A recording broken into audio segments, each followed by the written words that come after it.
So first வந்து gen Z ரெவல்யூஷன்லேருந்து இன்றைக்கி நம்ம ஆரம்பிப்போம். ஸோ நல்லா இருந்தது அவங்க போட்ட ரீல்ஸ் எல்லாம். இந்த ஜென்சி ரெவல்யூஷனில் நடந்த ஒரு விஷயம் என்னன்னா, ப்ரொட்டஸ்ட் பண்ணிட்டு பின்னாடி பார்லிமெண்ட் பற்றி எரியுது. பார்லிமெண்ட் பற்றி எரிஞ்சிக்கிட்டு இருக்கு, முன்னாடி ரீல்ஸ் பண்ணுறாங்க. கப்புள் விளாகர்ஸ் வந்து கப்புள் ரீல்ஸ் ஆடுறாங்க. ஒருத்தர் ஸ்லோ மோஷனில் நடந்து வரான், பின்னாடி வந்து அந்த பார்லிமெண்ட் எரியறப்போ. ஸோ ஜென்சினா ஜென்சி தான். ஒருத்தன் போலீஸ்காரர்கிட்ட வந்து துப்பாக்கி எடுத்துகிட்டு வந்து கன் ரீல்ஸ் பண்ணிட்டு இருந்தாங்க. என்னென்னமோ ஒன்று பண்ணிட்டு இருந்தாங்க. நான் சும்மா அது சர்ச் பண்ணி அதை வேற பார்த்துட்டு இருந்தேன். என்னென்ன விதவிதமான ரீல்ஸ் எல்லாம் இருக்கு அப்படின்னு. டூயட் சாங்ஸ்லாம் ஆடுறாங்க. ஸோ ரொம்ப இன்ட்ரெஸ்டிங்காக இருந்துச்சு. ஸ்லோ மோஷன் எஃபெக்ட் என்னென்னவோ எஃபெக்ட் பண்ணுறாங்க. அதே மாதிரி வந்து பிரசிடென்ட் பிரைம் மினிஸ்டரோட ரூமுக்கு போயிட்டு அவங்க சேரில் உட்காந்து அங்கே ரீல்ஸ் ஒருத்தர் பண்ணியிருந்தாங்க. ஸோ ஒருத்தர் பதவி எடுத்துக்கிட்டாரு. என்னதுன்னா, பிரசிடென்ட் வந்து ஒருத்தர் நடிக்கிறாரு, பிரைம் மினிஸ்டராக அவர் நடிக்கிறாரு. ஐ அப்படின்னு சொன்னோன்னே ஐன்னு அவர் பேர் சொல்லி பதவி ஏற்றுக்கிறாரு. பதவி எடுத்துட்டு போய் சேர்ல உட்கார்றாரு.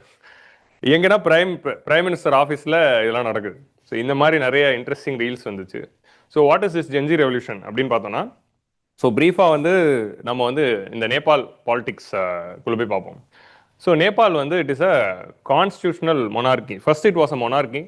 ஸோ நம்ம இண்டிபெண்டன்ஸ் வரும்போது it was a monarchy. So monarchy தான் ரூல் பண்ணிக்கிட்டு இருந்தாங்க 50ஸ்லேருந்து. நம்ம ஃப்ரெண்ட்ஷிப் ட்ரீட்டி சைன் பண்ணதெல்லாம் வந்து முதல்ல ராணா கவர்மெண்ட் இருந்தது, அப்புறம் ஞானேந்திராவுடைய கவர்மெண்ட் வந்துச்சு, ஸோ மகேந்திராவோட கவர்மெண்ட் வந்துருக்கு. ஐ மீன் கிங்கோட பேருங்க அவங்களாம். அவங்ககிட்டலாம் வந்து நம்ம வந்து ஃப்ரெண்ட்ஷிப் ட்ரீட்டி சைன் பண்ணி கண்டினியூ பண்ணிட்டு இருந்தோம். அவர் king. So it is ruled by a king. அவங்க ஃபர்ஸ்ட் ரிஃபார்ம்ஸ் என்ன கொண்டு வராரு அப்படின்னா, 60s 70ஸ்ல பஞ்சாயத்து ராஜ் கொண்டு வர்றாரு. So country is a monarchy ruled by the king appointed ministers. ஆனால் லோக்கல் லெவலில் செல்ஃப் கவர்மெண்ட் மூலமாக ஒரு ஸ்மால் லெவல் ஆஃப் டெமோக்ரஸி வந்து பஞ்சாயத்தி, அதாவது பஞ்சாயத்தி மொனார்கி அப்படிங்கிற மாதிரி ஒரு concept. So country is a monarchy, but panchayat லெவலில் அவங்களுக்கு வந்து டெமோக்ரஸிக்கான ஸ்லைட் எக்ஸ்போஷர் கிடைக்குது. அந்த பஞ்சாயத்து பேஸ்ட் மொனார்கியிலிருந்து full form of constitutional monarchy like Britain வரணும் அப்படின்னு சொல்லி 1991 ஜன் அந்தோலன் 1 நடக்குது. ஜன் அந்தோலன்னா பீப்புள்ஸ் மூமெண்ட். ஸோ 1991 நடந்த இந்த மூமெண்ட்டில் யார் யாரெல்லாம் கலந்துக்கிறா அப்படின்னு பார்த்தா, அப்போ இருக்கிற Nepali Congress party and other opposition parties எல்லாம் சேர்ந்து they are fighting for it. And finally king decides to convert this monarchy into constitutional monarchy. வெறும் மொனார்கியாக இருந்ததை கான்ஸ்டியூஷனல் மொனார்கியாக மாற்றுறாங்க. ஸோ கான்ஸ்டியூஷனல் மொனார்கினா என்ன? So you will have a king, they will have a constitution. So king வந்து nominal head ஆகும். இந்த constitution மூலமாக elect ஆகிற prime minister வந்து ரியல் எக்ஸிக்யூட்டிவாகவும் இருந்து தே வில் பி ரூலிங். ஆனாலும் வந்து என்ன ஆகுதுன்னா, 1991 கொண்டு வந்த அந்த சிஸ்டம் வந்து it is in a diluted form தான். King had the most veto powers. கிட்டத்தட்ட பிரிட்டிஷ் டைமில் நம்ம கொண்டு வந்த டயார்கி சிஸ்டம் மாதிரி, ஒரு டயார்கி மாதிரியான ஒரு சிஸ்டம் தான் வந்து கொண்டு வந்திருப்பாங்க. அதாவது ஒரு சில பவர்ஸ் கிங் வச்சுக்கிட்டாரு, மிச்ச பவர்ஸ் எல்லாத்தையும் ட்ரான்ஸ்ஃபர் பண்ணுற மாதிரி. ஸோ இந்த ஃபார்மில் போயிட்டு இருக்கிறப்போ இந்த ஃபார்ம் பத்தலை. இதில் வந்து நேபாளி காங்கிரஸ் கட்சி வந்து காம்ப்ரமைஸ் பண்ணிட்டாங்க அப்படின்னு சொல்லி ஒரு மூமெண்ட் வந்து திரும்ப அங்கே ஸ்ட்ராங் ஆகுது. அதான் மாவோயிஸ்ட் மூமெண்ட். ஸோ அவங்க ஊரில் இருக்கிற மாவோயிஸ்ட் வந்து இந்த ஃபார்ம் ஆஃப் கவர்மெண்ட்டை அப்போஸ் பண்ணி அவங்க 1996 they are starting a movement. அந்த மூமெண்ட் வயலண்ட்டாக ஆரம்பிக்குது. அப்புறம் அதுவே ஒரு லெவலில் ஒரு மிகப்பெரிய மூமெண்ட்டாக போயிட்டு ஜன் ஆந்தோலனாக போயிட்டுருக்கு. ஸோ திரும்ப 2000 வந்து திரும்ப கிங் வந்து என்ன பண்ணுறாரு, கொஞ்சம் பவர்ஸ் வந்து கொடுக்குறாரு, இந்த வயலண்ட் மூமெண்ட்டெல்லாம் கண்ட்ரோல் பண்ணணும் அப்படின்னு. அப்புறம் ஒரு கவர்மெண்ட் ஃபார்ம் ஆகுது. அந்த கவர்மெண்ட்க்கு அப்புறம் திரும்ப என்ன ஆகுதுன்னா, கரப்ஷன் சார்ஜஸ் அலிகேஷன்ஸ்னால அந்த கவர்மெண்ட் கவுந்து போகுது. ஸோ கவுந்து போயிட்டு திரும்ப வந்து என்னன்னா 4-5 வாட்டி திரும்ப திரும்ப திரும்ப ஆட்சி மெஜாரிட்டி இல்லாமல் கவுந்து போயிட்டே இருக்கு. அதை பார்த்தோன்னே கிங் என்ன பண்ணிடுறாரு, திரும்ப பவர் எடுத்துக்கிறார். ஸோ பவர் எடுத்துக்கிட்ட பிறகு இனிமேல் உங்களுக்கு டெமோக்ரஸியே கிடையாதுன்ட்டார். அப்படி சொன்னோன்னே இன்னும் மக்கள் வந்து தே ஆர் பிகமிங் ஃபியூரியஸ். அப்போ இந்த மாவோயிஸ்ட் மூமெண்ட் ஃபுல் ஃப்ளெஜ்டாக ப்ரொட்டஸ்ட் பண்ணி 2006 நடந்த ஜன் ஆந்தோலன் மூமெண்ட்டில் they are creating this current existing form of democratic system. So அப்போ ஒரு கான்ஸ்டியூஷன் வருது. அதுக்கப்புறம் பார்த்தீங்கன்னா அப்போ ஒரு கான்ஸ்டியூஷன் வந்தது. அதுக்கப்புறமாவே ஒரு 7-8 கான்ஸ்டியூஷன் மாறிடுச்சு. என்னன்னா ஒரு கான்ஸ்டியூஷன் கொண்டு வராங்க, அதில் ஒரு கவர்னன்ஸ் போகுது, பொலிட்டிக்கல் இன்ஸ்டெபிலிட்டி வருது, ரூல்ஸ் மாற்றணும்னு சொல்கிறாங்க, திரும்ப வேற ஒரு கான்ஸ்டியூஷன் வருது. அந்த நாட்டிலே நிறைய வேறு டிராஃப்ட்ஸ் ஆஃப் கான்ஸ்டியூஷன் வந்து லேட்டஸ்ட் டிராஃப்ட் வந்து 2015 வந்திருக்கும். நம்ம அது வந்து ஐஆர் கிளாஸ்லையும் பார்த்துருப்போம். இந்த மதேசி இஷ்யூஸ்லாம் வந்துச்சு அப்படின்னு பார்த்தோம்னா பிளாக்கேட், அது வந்து 2015 வந்திருக்கும்.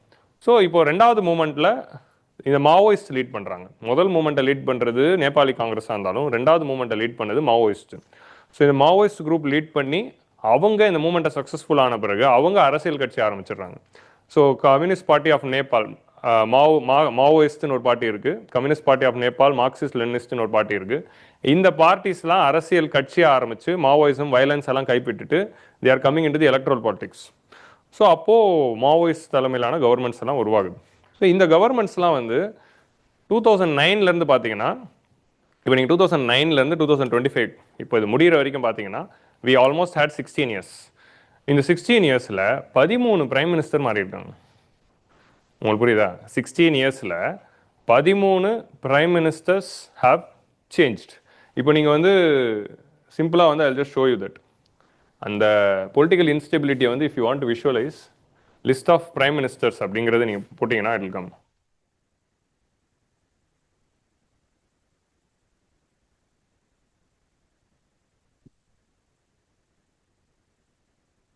So list of prime ministers of நேபாளில் இந்த 2009 இந்த செகண்ட் ஜன் ஆந்தோலனுக்கு அப்புறமா வந்த அந்த லிஸ்ட் எடுத்து பார்த்தீங்கன்னா யூ வில் அண்டர்ஸ்டாண்ட்.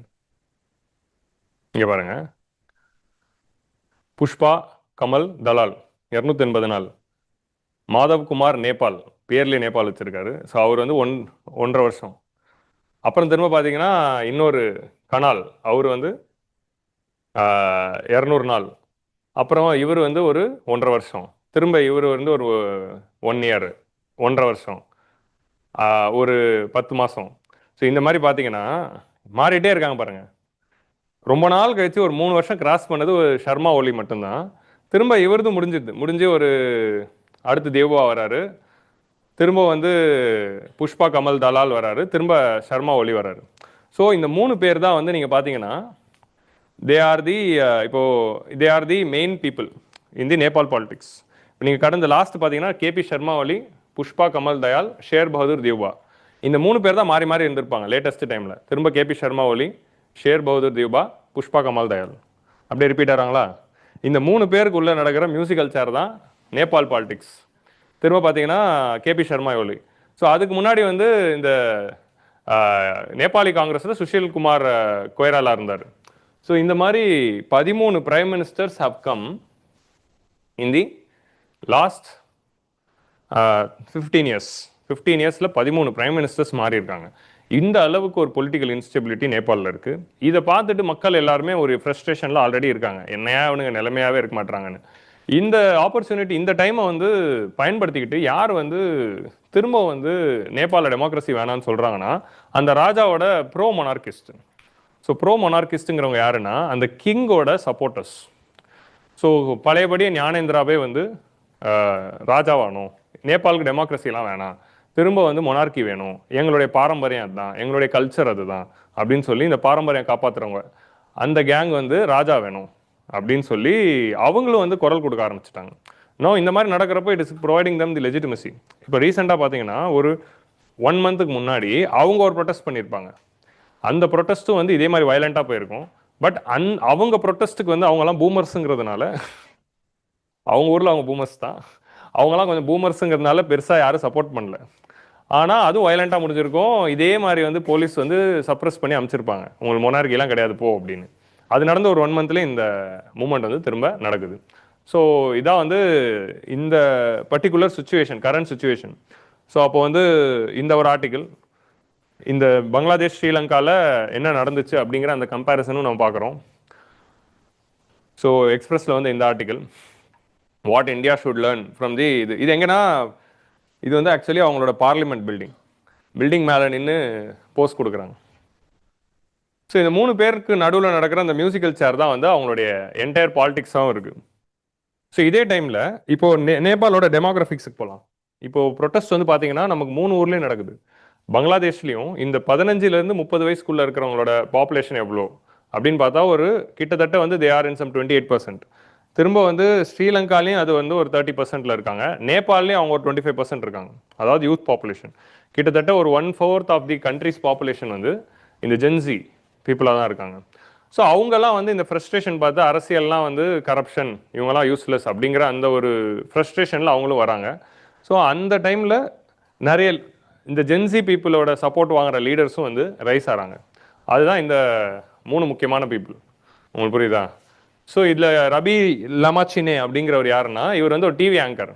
டிவியில் வந்து ஷோஸ் பண்ணி பண்ணி நியூஸ் ஹோஸ்ட் பண்ணி பண்ணி நம்ம புகழேந்தி மாதிரி முதல்வன் படத்தில் வர நியூஸ் ஆங்கர் மாதிரி அந்த மாதிரி இன்டர்வியூலாம் எடுத்து பாப்புலர் ஆகி ஒரு அரசியல் கட்சி ஆரம்பிச்சிட்டாரு. இவர் ஆக்சுவலி வந்து டெப்டி சிஎம்ஏ ஆயிடுறாரு. கட்சி ஆரம்பிச்சு ஒரு கூட்டணியில் டெப்டி சிஎம் ஆயிடுவார். அப்புறம் வந்து என்ன ஆயிடுச்சு, நம்ம 3 பேர் கேம் விளையாடிட்டு இருந்தோம், இவன் புதுசாக 4வது ஒருத்தன் வரான் அப்படின்னு பார்த்து இந்த மாதிரி யாராவது வந்தால் இவங்க மேலே என்ன பண்ணுவாங்க, 2 கட்சி ரொம்ப நாளாக போயிட்டு இருக்கு, நடுவில் 3வது ஒருத்தன் வந்து ஜெயிக்கிறான். அப்படி ஜெயிச்சுட்டானா என்ன நடக்கும் அப்படின்னா அவனை பிடிச்சி ஜெயிலில் போட்டுருவாங்க. உங்களுக்கு புரியுதா? ஸோ டெல்லியில் இருந்த மாதிரி. ஸோ அந்த மாதிரி வந்து இவர் மேலே ஊழல் கேஸ் போட்டு ஜெயிலில் போட்டாங்க. நம்ம தானே கேம் விளையாடிட்டு இருந்தோம், இவனா புதுசாக வரான் அப்படின்னு. ஸோ இப்போ இந்த ப்ரொட்டஸ்ட் நடக்கிறப்ப என்ன ஆச்சுன்னா, மக்கள் எல்லாரும் போயிட்டு அந்த ஜெயிலை ஓப்பன் பண்ணி இவரை ரிலீஸ் பண்ணியிருக்காங்க. நீ வெளியே போன்னு. இவரை ரிலீஸ் பண்ணும்போது ஒரு 2000 பேர் தப்பிச்சிட்டாங்க, அது வேற விஷயம். ஸோ ஆனால் இவரை ரிலீஸ் பண்ணியிருக்காங்க. இவர் யாரு அப்படின்னு பார்த்தீங்கன்னா, இவர் தான் பேலன் ஷாங்கிறவர், பலேந்திர ஷா அப்படி சிங் அப்படிங்கிறவர் தான் வந்து ஹீஸ் அ ரேப்பர்.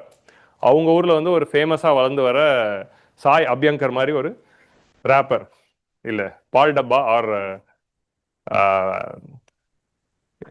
இன்னொருத்தர் அசல் கோளாறு, அந்த மாதிரி வந்து ஒரு அசல் கோளாறு இல்லை முழு கோளாறுங்கிற மாதிரி ஒரு பர்சன் தான் வந்து பெலன்ஷா. இல்லை இவர் ஒரு ஃபேமஸான ஒரு ரேப்பர், கவர்மெண்ட்க்கு அகேன்ஸ்டா கேள்வி கேட்குறவர். இப்போ நான் சொன்ன 3 பேரும் கவர்மெண்ட் அகேன்ஸ்டாக கேள்வி கேட்குறவங்க. அந்த டெஃபினேஷன் வச்சு பார்த்தா அறிவு கூட நம்ம லிங்க் பண்ணலாம்.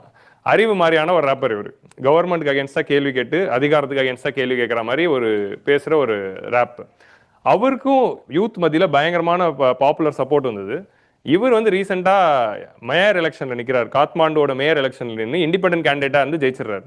ஸோ அவங்க இருக்கிற அந்த பெரும் கட்சிகள் 3த்தையும் தோக்கடிச்சு இவர் வந்து ஒரு ப்ராமினன்ட் ஃபேஸாக வந்து he's winning the election and becoming the mayor. So அப்போ இவர் ஒரு முக்கியமான பொலிட்டிக்கல் ஃபோர்ஸாக வராரு. இவரும் அந்த ஓல்டு பீப்புளை கிரிட்டிசைஸ் பண்ணுறாரு.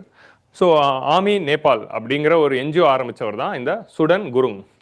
இந்த சுடான் குருங் அப்படிங்கிறவர் யாருன்னா, இவர் வந்து ஒரு என்ஜிஓ ஆரம்பித்த ஒரு சோஷியல் ஆக்டிவிஸ்ட் தான், அரசியல்வாதி கிடையாது. 2015 எர்த்குவைக்கில், இப்போ நம்ம 2015 இங்கே ஃப்ளட் வரும்போது யூத் எல்லாம் சேர்ந்து ஒர்க் பண்ணாங்க.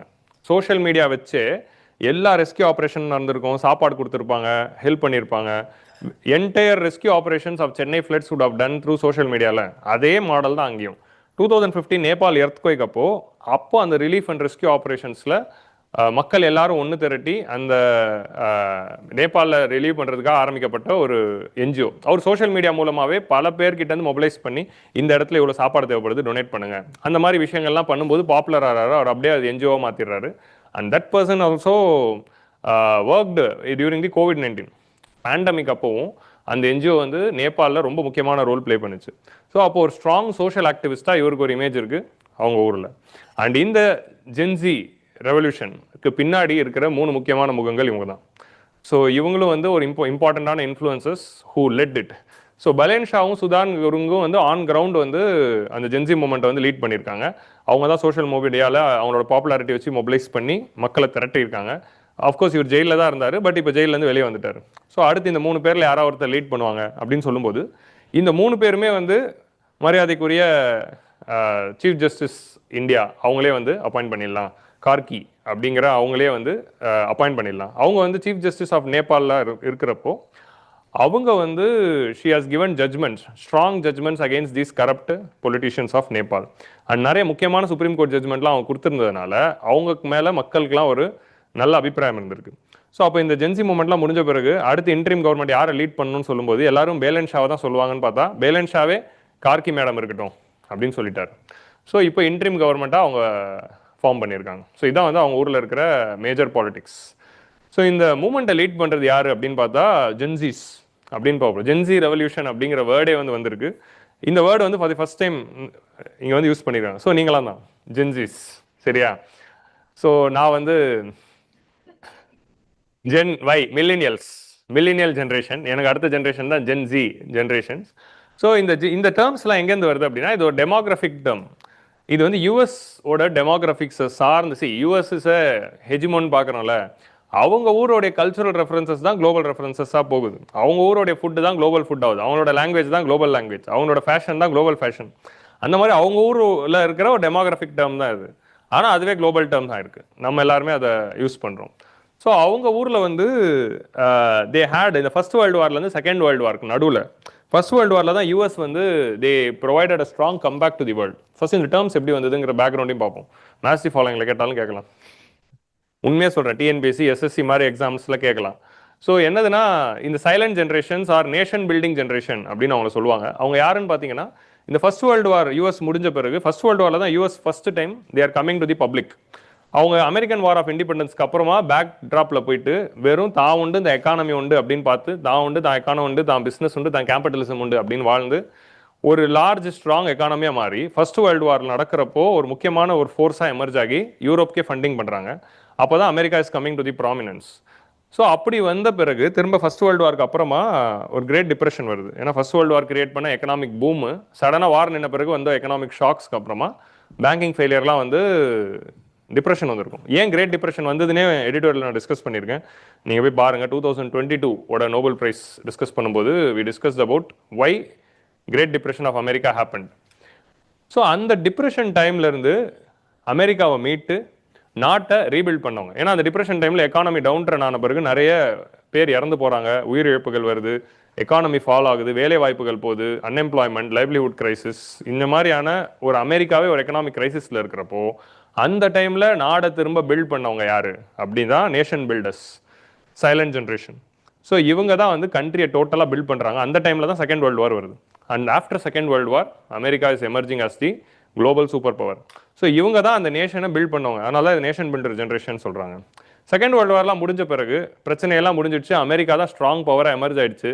அண்ட் எக்கனாமிக்கலி அவங்க தான் சூப்பர் பவராக மாறிட்டாங்க. இனிமேல் அமெரிக்காவோட ராஜ்யம் தான் அப்படின்னு ஆரம்பித்த டைம் தான் 1945.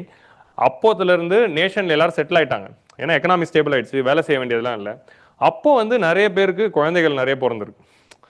ஸோ வேலையெல்லாம் முடிச்சுட்டு சும்மா இருந்ததுனால எல்லாரும் வந்து இல்லை, எக்கனாமி லோவாக இருக்கிறப்போ நிறைய குழந்தைகள் வந்து பெற்றுக்க மாட்டாங்க. ஏன்னா வேலை வாய்ப்பே இல்லை, வேலையே இல்லை. அதே மாதிரி வந்து இன்கம் இல்லாத போது you will have just only one kid. ஆனால் நல்ல இன்கம் வருது, எக்கானமி பயங்கரமாக பூம் ஆயிடுச்சு அப்படின்னு போன பிறகு இப்போ நம்ம நிறைய கிட்ஸை பெற்றுக்கலாமே அப்படிங்கிற அந்த ஒரு இன்டென்ஷனில் எல்லாரும் நிறைய குழந்தைகளை பெற்றுக்கிட்டதுனால தான் அந்த டைமில் பேபி பூம் ஆயிருக்கு. அதுதான் வந்து பேபி பூமர்ஸ் அப்படின்னு நம்ம சொல்கிறோம். ஏன் அந்த பூமருங்கிற வார்த்தை எங்கேருந்து வந்துச்சு அப்படிங்கிறது பார்த்தீங்கன்னா, நீங்கள் நிறைய இடத்துல நிறைய எக்ஸ்பிரஷன் பார்த்துருக்கலாம். சரி, நம்ம எடிட்டோரியல் ஒரு வாட்டி பதிவு பண்ணுன்ட்டு நான் இப்போது பதிவு பண்ணிடலாம். ஸோ பேபி பூமர்ஸுங்கிற அந்த டேர்ம் எங்கேருந்து வருதுன்னா, அப்போ தான் பேபிஸ் நிறைய இந்த நாட்டில் பூம் ஆச்சு, அதனால் அதை பேபி பூமர் ஜென்ரேஷன் அப்படின்னு சொல்கிறாங்க. இன்னைக்கு இந்த காலகட்டத்தில் பிறந்தவங்க தான் பூமர்ஸ்ன்னு சொல்கிறோம். கரெக்டா? யாரை பூமர்ஸ்ன்னு சொல்கிறோம் அப்படின்னா, இங்கே பாருங்கள், 46லேருந்து 64. இப்போ நம்மளுடைய பேரண்ட்ஸ் எல்லாம் யோசிச்சு பார்த்தோம், நம்ம பெரும்பாலும் இப்போ எங்கள் பேரண்ட்ஸ் எல்லாம் பெரும்பாலும் வந்து இந்த டைமில் பிறந்தவங்க தான். ஸோ இன்னைக்கு பெருசுகளாக இருக்கிறவங்க எல்லாருமே பிறந்தவர்கள் அந்த வருஷம், அதனால தான் அது பூமர்னு சொல்கிறாங்க. அதுக்கும் பபுள் கமுக்கு எந்த சம்மந்தமும் இல்லை, சரியா? ஸோ இந்த ஜென்ரேஷனை தான் பூமர்ஸ் அப்படின்னு சொல்கிறாங்க. இதுக்கப்புறமா வந்தது தான் ஜென்ரேஷன் எக்ஸ், ஒய், இசட் அப்படின்னு நம்ம பிரிக்கிறோம். ஸோ இந்த ஜென்ரேஷனுக்கு அப்புறமா 1965 to 1980 வந்தது ஜென்ரேஷன் எக்ஸ். அப்புறமா ஸோ இந்த டைமில் வந்து பேபி பூமர்ஸ் டைமில் எக்கானமி பூம் ஆச்சு, பயங்கரமான எக்கனாமிக் டெவலப்மெண்ட் வருது, சூப்பராக எக்கனாமி போயிட்டு இருந்தது. ஸோ ஜென்ரேஷன் எக்ஸ் வந்து சயின்டிஃபிக் அட்வான்ஸ்மெண்ட்ஸ் எல்லாம் நிறைய ஃபேஸ் பண்ணிச்சு. ஸோ ஜென்ரேஷன் ஒய் அப்படிங்கிறவங்க தான் மில்லினியல்ஸ். ஸோ மில்லினியல்ஸுங்கிற பேர் ஏன் வருது அப்படின்னா, 1981 to 96 வரைக்கும் தானே, ஒரு சிலர் 97 போடுவாங்க. மில்லினியல்ஸ்னு ஏன் பேர் வந்தால், அவங்க தான் அந்த மில்லினியமை சேஞ்ச் பண்ணுறப்போ யூத்தாக இருக்கிறவங்க. ஸோ அந்த அதாவது ஒரு அடலசன்ட்லையும் யூத்லையும் இருக்கிற பீப்புள் தான் யாருன்னா, அந்த ஒரு மில்லினியம்லேருந்து அடுத்த மில்லினியம் போகிறோம்ல, 1900லேருந்து 2000ஸ்க்கு போகிறோம். ஸோ அந்த மில்லினியம் சேஞ்ச் டைமில் இருந்த ஜென்ரேஷனை தான் மில்லினியல்ஸ் அப்படின்னு நம்ம சொல்கிறோம். அதுதான் 81லேருந்து 96 பிறந்தவங்க. ஸோ நாலாம் மில்லினியல்ஸ் ஜென்ரேஷன். ஸோ இப்போ என்ன ஆயிடுச்சுன்னா, எக்கானமி பூம் ஆகுது, மேனுஃபேக்சரிங் செக்டர்லேருந்து அவங்களுக்கு அந்த சர்வீஸ் செக்டர் அந்த மாதிரி மாறி எல்லாரும் ஒரு ஹை இன்கம் ஸ்டேஜுக்கு போயிட்டு இவங்கெல்லாம் ஆஸ்பிரேஷன்ஸ் அண்ட் ஹை ஆம்பிஷன்ஸ் அப்படின்னு போன ஜென்ரேஷன் தான் மில்லினியல்ஸ். மில்லினியல்ஸ்க்கு அப்புறம் இப்போ வந்த ஒரு லேட்டஸ்ட் ஜென்ரேஷன் தான் ஜூமர்ஸ்ன்றாங்க, ஜென்ரேஷன் ஜி. 97லேருந்து 2012குள்ளே பிறந்தவங்க, அதுதான் நீங்கள். ஸோ நீங்கள் எல்லாருமே ஜூமர்ஸ் அப்படின்னு இல்லை, ஜென்ரேஷன் ஜி, ஜென் ஜி அப்படின்னு சொல்கிறோம். இப்போ இதுக்கப்புறமா பிறக்கிறவங்க தான் ஜென் ஆல்ஃபா. 2030லேருந்து ஒரு 2000 அது இட் வில் கோ டில் 2025-30 வரைக்கும் போகும். அவங்கள தான் ஜென்ரேஷன் ஆல்ஃபான்னு சொல்கிறோம். அதுக்கப்புறம் பீட்டா காமா, ஏன்னா XYZ முடிஞ்சிடுச்சு, ஆல்ஃபா பீட்டா காமா அப்படின்னு இப்போ நம்ம அந்த நியூமரல்ஸில் போகிறோம். ஸோ இதான் வந்து இந்த ஜெனரேஷன்ஸ் பின்னாடி இருக்கிற ஸ்டோரி. ஏன் பூமர்னு சொல்கிறோன்னு தெரிஞ்சு சொல்லலாம் அப்படிங்கிறதுனால தான் இந்த பர்டிகுலர் டிஸ்கஷன். ஸோ இப்போ வந்து நம்ம என்ன நடக்குது, நேபாளில் என்ன கதை நடந்துச்சுங்கிறத குயிக்காக பார்த்துடலாம். So Nepal government sought to regulate social media. இந்த ப்ரொட்டஸ்ட் ஏன் ஆரம்பிக்குது அப்படின்னு பார்த்தா, இப்போ இந்த நாட்டில் வந்து பொலிட்டிக்கல் இன்ஸ்டெபிலிட்டி இருக்குது, ஒரு பொலிட்டிக்கல் மியூசிக்கல் சேர் இருக்குது. அந்த மியூசிக்கல் சேரை பார்த்து ஃப்ரஸ்ட்ரேட் ஆகிறாங்க. அதை தாண்டி மக்கள் வந்து ஆல்ரெடி கரப்ஷன்னாலையும் ஃப்ரஸ்ட்ரேட் ஆயிருக்காங்க. ஏகப்பட்ட கரப்ஷன் அலிகேஷன்ஸ், ஒருத்தர் மேலேயும் பல கரப்ஷன் அலிகேஷன்ஸ் இருக்குது. ஆனால் அவங்களுடைய எலக்ட்ரல் லாஸில் ஒரு ஃபீச்சர் இருக்குது. என்னதுன்னா, the politician will be exempted from punishment for any actions taken in the legal discourse. So அவங்க கவர்மெண்ட் டைம்லேருந்து ஏதாவது அந்த பதவியிலேருந்து ஒரு முடிவு எடுக்கிறாங்கன்னா அதில் இம்யூனிட்டி தராங்க. ஸோ அந்த இம்யூனிட்டியை வச்சுக்கிட்டு அவங்க வந்து ஜெயிலுக்கு போக முடியாமல் எஸ்கேப் ஆயிடுறாங்க. ஸோ இதெல்லாம் பார்த்து கரப்ஷனும் நடக்குது, ஜெயிலுக்கும் அனுப்ப முடியல அப்படிங்கிற அந்த ஃப்ரஸ்ட்ரேஷனில் மக்கள் இருக்காங்க வித் பொலிட்டிக்கல் இன்ஸ்டெபிலிட்டி. ஸோ அந்த டைமில் கவர்மெண்ட் கொண்டு வந்த ஒரு ரூல் தான் இந்த ரெகுலேஷன் ஆஃப் சோஷியல் மீடியா. இது நம்ம இந்தியாவில் பண்ண அதே விஷயம் தான். நம்ம சோஷியல் மீடியா இன்டர்மீடியரி கைட்லைன்ஸ் அப்படின்னு ஒரு கைட்லைன்ஸ் கொண்டு வந்தோம். Where every social media company should appoint a chief compliance officer, chief nodal person, அப்புறமா வந்து கிரீவன்ஸ் ஆஃபீஸர் அப்படின்னு 3 பேர் அப்பாயிண்ட் பண்ணோம். ஸோ நீங்கள் வந்து கம்ப்ளைண்ட் எதாக இருந்தால் கிரீவன்ஸ் ஆஃபீஸர்கிட்ட சொல்லலாம்.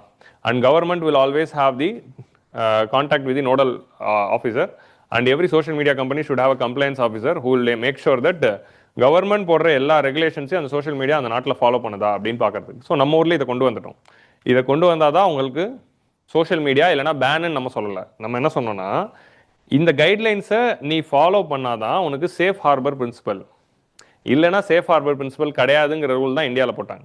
இப்போ நமக்கு அவங்களுக்கு என்ன வித்தியாசம்னு புரிஞ்சுக்கணும்ல. இதே ரூல் தான் நம்ம ஊர்லேயும் இருக்குது. சேஃப் ஹார்பர்னா என்னன்னா, இப்போ ஃபேஸ்புக்கில் இப்போ இன்ஸ்டாகிராமில் ஒரு ஹேட் ஸ்பீச் வருது.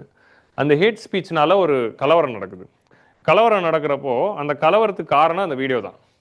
இப்போது அந்த வீடியோ போட்டவன் மேலே ஆக்ஷன் எடுப்பாங்களா, இல்லை அந்த வீடியோ இந்த இன்ஸ்டா மூலமாக தான் பரவுச்சுன்னு சொல்லி மெட்டா மேலே ஆக்ஷன் எடுப்பாங்களா அப்படின்னு பார்த்தா வீடியோ போட்டவன் மேலே தான் ஆக்ஷன் எடுப்பாங்க. ஆனால் அந்த வீடியோ பரவுறதுக்கு காரணம் மெட்டா தான். ஆனால் மெட்டா மேலே எடுக்க மாட்டாங்க. ஏன்னா மெட்டா இஸ் ஜஸ்ட் இன்டர்மீடியரி. அதுதான் சேஃப் ஹார்பர் பிரின்சிபல். ஸோ இந்த மாதிரி சோஷியல் மீடியா கம்பெனிஸ்க்குலாம் நம்ம இம்யூனிட்டி கொடுக்குறோம். இந்த இம்யூனிட்டி உங்களுக்கு வேணும்னா நான் சொல்கிற ரூல்ஸை ஃபாலோ பண்ணணும் அப்படின்னு ஒரு லைன் போட்டோம். அப்போ இந்த கைட்லைன்ஸ் எல்லாம் நீ ஃபாலோ பண்ணாதான் இம்யூனிட்டின்னு சொன்னோன்னே எல்லா சோஷியல் மீடியா கம்பெனியும் இந்தியாவில் அதை ஃபாலோ பண்ணிட்டாங்க. ஸோ அந்தந்த ஆஃபீஸர்ஸ் எல்லாம் அப்பாயிண்ட் பண்ணிட்டாங்க. அவங்க அந்த லா கொண்டு வரும்போது என்ன பண்ணியிருக்காங்கன்னா, இதே மாதிரி ஒரு லா கொண்டு வராங்க. இந்த லாவை நீங்கள் ஃபாலோ பண்ணலன்னா அவங்க பேன் பண்ணிடுவோன்ட்டாங்க. ஸோ அந்த மாதிரி வந்து நிறைய கம்பெனிஸ் வந்து என்ன பண்ணுறாங்க, நேபாள் கவர்மெண்ட்டு மதிக்கலையோ என்னவோ தெரில, கவனிக்கலையா. ஸோ அதனால் ஒரு சில கம்பெனிஸ், நம்ம கூகுளாக இருக்கட்டும், மெட்டாவாக இருக்கட்டும், இவங்க யாருமே ஃபாலோ பண்ணல, எல்லாரையும் பேன் பண்ணிட்டாங்க. கவர்மெண்ட் சொல்லி பார்த்துச்சு, கேட்கல, டோட்டல் பேன் பண்ணிட்டாங்க. ஸோ கேபி சர்மா ஒலி என்ன சொன்னார்னா, எங்கள் நாட்டில் இருந்தால் நாங்கள் போடுற ரூல்ஸை ஃபாலோ பண்ணோம், இல்லைனா நாங்கள் அப்படி தான் பேன் பண்ணுவோம் அப்படின்ட்டாரு. ஸோ இந்த பேன் அப்போ தான் சோஷியல் மீடியாவே நம்பி வாழ்ந்துக்கிட்டு இருக்கிற ஜென்சிஸ்க்கு இரிட்டேஷன் வருது. நாங்கள் இப்போ எப்படி ரீல்ஸ் போடுறது அப்படிங்கிற அந்த ஒரு ஃப்ரஸ்ட்ரேஷன். ரீல்ஸ் பார்க்காம 2 நைட் கடக்க முடியல. ஸோ அந்த டைமில் இதுதான் நம்ம போராட்டத்துக்கான நேரம் அப்படின்னு சொல்லி, அப்படிலாம் இல்லை, இன்னைக்கு ரீல்ஸ் அதிகமாக பார்க்குறது பூமர்ஸ் தான். பூமர்ஸும் ஜென்ரேஷன் எக்ஸு தான் அதிகமான ரீல்ஸ் பார்க்குது. உங்களுக்கு புரியுதா? ஸோ என்ன நடக்குது அப்படின்னா, 2 தரப்புல ஒரு விவாதம் சொக்குறாங்க. இந்த நியூஸ் ஆங்கர் லியாம் அவர் வளர்ந்ததுக்கும் இந்த பேலன் ஷா வளர்ந்ததுக்கும் காரணமே சோஷியல் மீடியா தான். சோஷியல் மீடியா மூலமா, இந்த ஜென்சிஸ் மூலமா இவங்கெல்லாம் என்ன பண்றாங்க, புது அரசியல் தலைங்க வந்துகிட்டு இருக்கு. சோஷியல் மீடியாவில் ரீல்ஸ் போட்டு நிறைய கட்சி வளருது. அப்போ சோஷியல் மீடியாவை நம்ம ரெகுலேட் பண்ணணும் அப்படின்னு சொல்லி கேபி சர்மா வந்து முடிவு பண்றாரு. உங்களுக்கு புரியுதா? நிறைய கட்சிங்க சோஷியல் மீடியானாலே வளர்ந்துகிட்டு இருக்குல்ல, அதை சொல்றேன், நேபாளில். ஸோ அதனால வந்து கேபி சர்மா வந்து இதுதான் காரணம் அப்படின்னு ஜென்சிஸ் வந்து நினைக்கிறாங்க. நீங்க வந்து சோஷியல் மீடியா ரெகுலேட் பண்ணணும்லாம் வரல, சோஷியல் மீடியா மூலமா உங்களுக்கு டிசென்ட் வரக்கூடாது, சோஷியல் மீடியா மூலமா புது அரசியல் வரக்கூடாது, புது தலைவர், ஆல்ரெடி ஒருத்தனை ஜெயிலில் போட்டோம், இப்போ அடுத்து இந்த ரேப்பர் எப்படி ஜெயிலில் போடலாம் அப்படின்னு பிளான் பண்ணிட்டு இருக்கீங்க, அதனால தான் நீங்கள் பண்ணுறீங்கன்னு சொல்லி தான் இந்த ப்ரொட்டஸ்ட் ஆரம்பிக்குது. அண்ட் 2வது ஆர்குமெண்ட் வந்து ஜென்சிஸ் என்ன சொல்கிறாங்கன்னா, Nepal is a tourist economy. இப்போ நேபாள் எக்கானமிக்குள்ளே வருவோம். நேபாள் எக்கானமி பெரும்பாலும் ரெமிட்டன்சஸை நம்பி இருக்கிற எக்கானமி. ஏன்னா அங்கே economy is very weak, very bad. So most of the people are emigrating outside for in search of job, majorityly to India. இந்தியாவுக்கு வராங்க, இல்லை வேற நாடுகளுக்கு போயிட்டு சம்பாதிச்சு ரெமிட்டன்ஸ் மூலமாக தான் அவங்க எக்கானமியை ரன் ஆகுது. லைக் கேரளா எக்கானமி அப்படின்னு வச்சுக்கலாம். ஸோ அப்போ அங்கே லோக்கல் இண்டஸ்ட்ரி, லோக்கல் எக்கானமிங்கிறது ஸ்ட்ராங்காக இல்லை. அண்ட் லோக்கல் எக்கானமியில் எது மேஜர் சோர்ஸாக இருக்குன்னா டூரிசம் தான். அண்ட் டூரிசம்க்கு ஒரு மேஜர் அட்ராக்ஷன் பாயிண்ட்டே சோஷியல் மீடியா தான். ஸோ சோஷியல் மீடியா பேன் பண்ணிட்டீங்கன்னா டூரிசம் இண்டஸ்ட்ரி அஃபெக்ட் ஆகும். இப்போ ட்ராவல் பிளாக்லாம் எப்படி போடுறது, எப்படி வீடியோஸ்லாம் போடுறது அப்படின்னு அவங்க வந்து சொல்கிறாங்க. ஸோ இமீடியட்லி எதெல்லாம் பேன் ஆகுதுன்னா, யூடியூப் பேன் ஆகுது, இன்ஸ்டாகிராம் பேன் ஆகுது. ஸோ அது போதாதா, இது ரெண்டும் பேன் ஆனவுடனே தான் ட்ரிகர் வந்து அவங்களுக்கு வந்து அதிகமாயிடுச்சு. ஸோ அதனால தான் மக்கள் வந்து ப்ரொட்டஸ்ட்க்கு வராங்க. ஆன் கிரவுண்டில் மக்கள் ப்ரொட்டஸ்ட்க்கு வந்ததோ என்னமோ சோஷியல் மீடியாவை ரிவோக் பண்ணணும் தான். பட் ஒன்ஸ் ப்ரொட்டஸ்ட் ஆரம்பித்த உடனே இது வந்து எல்லா தரப்புலேருந்து வந்துருச்சு, ஸ்ப்ரெட் ஆயிடுச்சு ஹேஷ்டாக் போட்டோன்னே. ஸோ எல்லா தரப்புலேருந்து மக்கள் வர ஆரம்பிச்சிட்டாங்க. ஸோ அதோட ஈக்குவலன்ஸ் தான் நீங்கள் இந்தியாலையும் பார்க்கலாம். இப்போ நம்ம அதே 2015 இங்கேயும் நம்ம ஃப்ளட்டுக்கு ரிலீஃப் பண்ணியிருக்கோம். 2017 ஜல்லிக்கட்டு ப்ரொட்டஸ்ட் பார்த்தோம். ஏகப்பட்ட ப்ரொட்டஸ்ட் இந்தியாவிலே பார்த்துருக்கோம். இந்த மாதிரி ஒரு சின்ன சோஷியல் மீடியானால அத்தனை பேர் வந்து சேர்றது. இப்போ நீங்கள் ஹார்திக் பட்டேல் ஆஃப் குஜராத், அவர் வந்து 23 வயசு பையன் தான். 10,000 பேர் பட்டேல் மக்களை திரட்டினாரு அகமதாபாத்தில். பட்டேல் மக்களுக்கு ரிசர்வேஷன் வேணும் அப்படின்னு சொல்லி சோஷியல் மீடியாவில் ட்ரெண்ட் பண்ணி 10,000 Patel people came to Ahmedabad streets just through social media. So அதே மாதிரி தான் ஜல்லிக்கட்டு ப்ரொட்டஸ்ட்டும் வெறும் சோஷியல் மீடியானாலே வந்துச்சு. எந்த அரசியல் கட்சியும் அதை வந்து ஆர்கனைஸ் பண்ணல. ஸோ அந்த மாதிரி எல்லாரும் வந்துட்ட பிறகு கூட்டம் அதிகமாயிடுச்சு. இந்த கூட்டம் அதிகமான உடனே government instead of going and talking with them, they are showing the repression. Lathi charge பண்ணி அடிச்சு துரத்த ஆரம்பிச்சிட்டாங்க. ஒரு கட்டத்துக்கு அப்புறம் இவங்களோட டிமாண்ட்ஸ் வந்து லத்தி சார்ஜ்லாம் பார்த்த உடனே கரப்ஷன் அகேன்ஸ்டா வரணும் அப்படின்னு அது ஒரு இஷ்யூவை ஆட் பண்ணிக்கிட்டாங்க. கரப்ஷன் ஆட் பண்ணிக்கிட்டு இந்த கரப்ஷன் இருக்கிற அரசியல்வாதிகள்லாம் போகணும் அப்படின்னு வர்றாரு. இப்போ சுடான் குராங்லாம் அங்கே தான் வர்றாரு. சுடான் குராங் வந்து பியூர்லி கரப்ஷனுக்கு அகேன்ஸ்டா அவர் வந்து ஒரு சோஷியல் மீடியாவில் ட்ரெண்ட் பண்ணி கூட்டத்தை சேர்க்கிறாரு. அந்த ப்ரொட்டஸ்ட் தான் அடுத்த கட்ட லெவலுக்கு போகுது. அந்த ப்ரொட்டஸ்ட் அடுத்த லெவலில் போயிட்டு கரப்ஷன் அரசுக்கு அகேன்ஸ்டா பண்றாங்க. அடுத்த ஹேஷ்டாக் எதுனா நெப்போகிட்ஸ். நெப்போட்டிசம் அப்படின்னா என்ன அப்படின்னா, நெப்போட்டிசம், இந்த நெப்போ கிட்ஸ் அப்படின்னா யாருன்னா, குடும்பத்தில் பெரிய ஆள் இருக்கிறதுனால அவங்க மூலமாக அவங்களோட வாரிசுகள் வந்து ஈஸியாக ஆப்பர்ச்சுனிட்டி கிடச்சிடுறது. ஸோ நம்ம சினிமாவில் பார்க்குறோம், கிரிக்கெட்டில் பார்க்குறோம், பிசிசிஐயோட தலைவரில் பார்க்குறோம். இந்த மாதிரி இவங்களாம் தான் நெப்போ கிட்ஸ். அதாவது என்னதுன்னா, பிசிசிஐ தலைவர்லேருந்து பல கிரிக்கெட்டர்ஸ்லேருந்து பல சினிமாக்காரர்கள்லேருந்து பல அரசியல்வாதிகள்லேருந்து எல்லா கட்சியோட அடுத்த தலைவர்கள்லேருந்து இவங்க எல்லாருமே, எல்லா கட்சியோட ஃபியூச்சர் தலைவர் யாருன்னா அவங்க புள்ள. இப்படி தான் வந்து நெப்போ கிட்ஸ் இருக்காங்க. நாடு இங்கே எக்கானமி இப்படி டவுனில் போயிட்டு இருக்கு, நாடு இங்கே அழிஞ்சிக்கிட்டு இருக்கு. ஸோ இந்த அழிஞ்சிக்கிட்டு இருக்கிற டைமில் நம்மலாம் வேலை வெட்டி இல்லாமல் இருக்கோம். ஆனால் இந்த கேபி சர்மாவோட பசங்க, இந்த தமா தயாலோட பசங்க, இந்த தியூபாவோட பசங்க, இந்த அரசியல்வாதியோட பசங்கள்லாம் ஹார்வர்டில் படிக்கிறாங்க, ஆக்ஸ்ஃபோர்டில் படிக்கிறாங்க, ஃபாரினில் இருக்காங்க. அங்கேருந்து அவங்க சோஷியல் மீடியாவில் ஃபோட்டோ போடுறாங்க, ரிச் லைஃப் ஸ்டைலில் வாழ்கிறாங்க. இதெல்லாம் கரப்ஷனில் தானே சம்பாதிச்சிங்க. அப்போ இந்த நெப்போ கிட்ஸ் எல்லாமே ஒழியணும் அப்படின்னு சொல்லி இந்த ஃபேமிலி இன்ஃப்ளூயன்ஸ்னால உள்ள வரக்கூடிய இந்த ப்ரிவிலேஜ்டு பீப்புளுக்கு அகேன்ஸ்டாகவும் இந்த மூமெண்ட் மாறுது. இப்போ ஏன் அந்த லீடர்ஸ் மேலே கோவம் வருது அப்படின்னா, நாங்கள் இங்கே கஷ்டப்பட்டுட்டு இருக்கோம், பட் உன் பசங்க மட்டும் நீ ஃபாரின் கமிச்சிட்ட, ஏன்னா இங்கே எக்கனாமி இல்லைன்னு. ஸோ அதுதான் வந்து இங்கே நடக்குது. நம்ம ஊர்லேயே அது பார்க்கலாம். ஸோ இந்த மாதிரி வந்து நெப்போ கிட்ஸ் அப்படிங்கிற இந்த கான்செப்ட் அகேன்ஸ்டாகவும் இந்த வயலண்ட் இந்த ப்ரொட்டஸ்ட் மாறுது. ப்ரொட்டஸ்ட் கைமீறி போயிட்டே இருக்கிறப்போ என்ன ஆயிடுதுன்னா, ஃபயரிங் நடந்துருது. பார்லிமெண்ட் வாசல்லே வந்து பிரைம் மினிஸ்டர் ஆஃபீஸ்க்குள்ளேயே ப்ரீச் ஆகி வரும்போது ஷூட் பண்ணுறதுல 19 பேரை ஷூட் பண்ணிடுறாங்க. அதை ஷூட் பண்ண உடனே தான் அது வந்து ஹையஸ்ட் லெவல் ஆஃப் பீக்குகளை எல்லாரும் வந்துட்டாங்க தெருவுக்கு. ஸோ ஆக்சுவலி அந்த ப்ரொட்டஸ்ட் நடந்துகிட்டு இருக்கிறப்போ ஒரு ஃபாரின் பிளாகரோட வீடியோ இருக்கு. நான் அந்த இது கூட பார்த்தேன். அவர் டூருக்கு வந்திருக்காரு பாவம். திடீர்னு பார்த்தா அவரோட வீடியோஸ்ல தான் நிறைய விஷயம் வெளியே வந்திருக்கு. அவர் வந்து டூருக்கு விளாகிங் பண்ணிட்டு இருந்தவர், நான் பைக் எடுத்துட்டு போவானுங்களே அந்த கேங்கு, அவர் வந்து ப்ரொட்டஸ்ட்டை விளாக் பண்ண ஆரம்பிச்சிட்டாரு. ஸோ அவரோட விளாக் வீடியோ ஃபுல்லாக பார்த்தேன். பயங்கரமான விஷுவல்ஸ் இருந்துச்சு. ஸோ ஆனால் என்ன ஆகுதுன்னா, அவர் ஒன்று சொன்னார், என் பைக்குக்கு எதுவும் ஆகலை. பைக்கு என்ன ஆயிடுச்சுன்னா, ப்ரொட்டஸ்ட் அதிகமானவொன்னே பைக்கை ஓரமாக வச்சுட்டு ப்ரொட்டஸ்ட்டில் கலந்து போயிட்டார். இவரும் பார்லிமெண்ட்டுக்கெல்லாம் போனார். அவர் வீடியோலாம் கவர் பண்ணியிருப்பாரு. வெளியே வந்துட்டு பார்த்தா பைக் அங்கே இருக்குது. ஸோ ஜென்சி ப்ரொட்டஸ்ட் பண்ணாங்க, ஆனால் அவங்க திருடுறவங்க கிடையாது, என் பைக் அப்படியே இருக்குது. இவர் பைக்கில் ஏறினோடனே ஃபாரினர் வராருன்னு தெரிஞ்சோடனே அவருக்கு வாட்டர் பாட்டில், சாப்பாடு அதெல்லாம் கொடுத்து அவர் அனுப்பிச்சு வைப்பாங்க. ஸோ அதையும் வந்து அவர் வந்து போட்டார், எனக்கு தண்ணிலாம் கொடுக்குறாங்க. ஸோ இவங்க வந்து அதில் ஒருத்தர் வந்து சொல்லுவார், எங்களோட எதிர்ப்பு வந்து கவர்மெண்ட் தான், நீங்கள் எங்கள் கெஸ்ட்டு, அதனால் உங்களை சேஃபாக நாங்கள் வச்சுக்கணும் அப்படின்னு சொல்லி அந்த விளாகர் அந்த வீடியோலாம் அது வந்திருக்கும். ஸோ இந்த மாதிரி வந்து அந்த ப்ரொட்டஸ்ட் வந்து அந்த 19 பேரை கொன்ன பிறகு அது டோட்டல் வயலண்டாக மாறிடுது. வயலண்டாக மாறி டோட்டல் ரேன்சாக்கிங். அப்போ தான் மக்கள் வந்து பார்லிமெண்ட்டு, லெஜிஸ்லேச்சர், பிரசிடென்ட் வீடு, பிரைம் மினிஸ்டர் வீடு, எல்லா அரசியல்வாதிகள் வீட்டுக்குள்ளே புகுந்து உள்ளே இருக்கிறவங்களை வெளியே கூட்டு வந்து அடிக்க ஆரம்பிச்சிட்டாங்க. அதில் தான் அன்ஃபார்ச்சுனேட்லி இந்த ப்ரொட்டஸ்ட் இது வரைக்கும் கரெக்டு. அது என்னைக்கு வந்து democratic movement, non violent movement வரைக்கும் கரெக்ட். அது என்னைக்கு வேண்டலிசம் அண்ட் வயலன்ஸுக்கு போகுதோ அது நிச்சயமாக கண்டனத்துக்குரியது. So protest right to protest doesn't give you the right to vandalise the public property. So பஸ்ஸை எரிக்கிறது, இதை எரிக்கிறது, பார்லிமெண்ட்டை எரிக்கிறது, பில்டிங்ஸை எரிக்கிறது, இதெல்லாம் ஜென்சி ப்ரொட்டஸ்ட்ல அவன் நியாயமான காரணத்துக்கு பண்ணியிருந்தாலும் கண்டனத்துக்குரியது தான். So vandalism should never be supported or encourage, or அதை வந்து ஒரு இன்ஸ்பிரேஷனாகவும் பார்க்கக்கூடாது.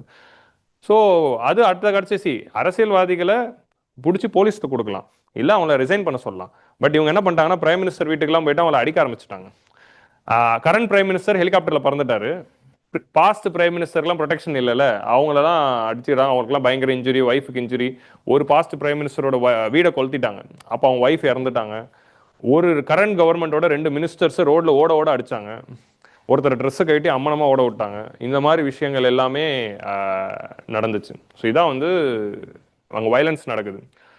ஸோ இதான் வந்து ஹோல் பேக்ரவுண்ட் ஸ்டோரி. அது எப்படி வந்து ஒரு விஷயமா ஆட் ஆகிட்டே அப்படியே போச்சு அப்படின்னு. ஸோ ஒரு கட்டத்தில் வயலன்ஸ் பெருசாக போனோன்னா ஆர்மி வந்துட்டாங்க. பங்களாதேஷ் மாதிரி இங்கேயும் ஆர்மி ரொம்ப ரெஸ்பான்சிபிளாக நடந்துக்கிட்டாங்க. ஸோ கேபி சர்மா ஒலி ரிசைன் பண்ணுறாரு, இனிமேல் எல்லா அரசியல்வாதிகளும் ரிசைன் பண்ணிட்டாங்க அப்படின்னு தெரிஞ்ச உடனே ஆர்மி வந்து டேக் ஓவர் பண்ணி, உங்களுக்கு என்ன வேணுமோ அது பண்ணித்தரோன்னு சொல்லி இவங்க 2 பேர்கிட்ட நெகோஷியேட் பண்ணி உங்கள் ஜென்சிஸ் எல்லாத்தையும் கொஞ்சம் கட்டுப்படுத்துங்க, நாங்கள் எல்லாம் பண்ணித்தரோன்னு சொல்கிறாங்க. பிரசிடென்ட் வந்து வராரு, அவர் நியூட்ரலாக செயல்படுறாரு. ஆர்மி ஜென்ரல் இதை ஒரு சாக்காக எடுத்துக்கிட்டு மிலிட்ரி அட்வென்ச்சர்லாம் எதுவுமே பண்ணாமல் ஸ்மூத்தாக வந்து முடிச்சிடுறாங்க. ஸோ அடுத்த தலைவர் யார் அப்படின்னு சூஸ் பண்ணக்கூடிய இந்த கட்டம் வருது.